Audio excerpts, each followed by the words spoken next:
Foreign investments, the lifeblood of jobs and growth in the Philippines, just took a massive hit. The Bangko Sentral ng Pilipinas reports that FDI dropped by over 40% in August 2025.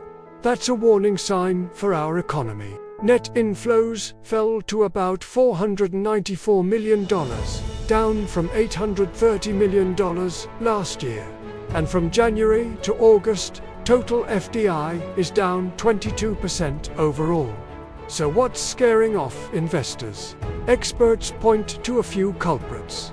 Global uncertainty and trade tensions are making investors cautious. Higher interest rates worldwide make it more expensive to borrow and invest. Local issues, red tape, corruption, unpredictable policies, and weak infrastructure add to the hesitation. Even recent typhoons slowed business activity. Altogether, investors are hitting the pause button. But there's still time to turn it around.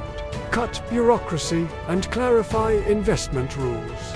Upgrade infrastructure and logistics. Promote the Philippines as a stable, tech-ready, and investor-friendly hub in Asia.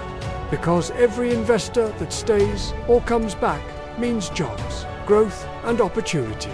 If we fix the fundamentals, investors will return. The question is, how fast can we act?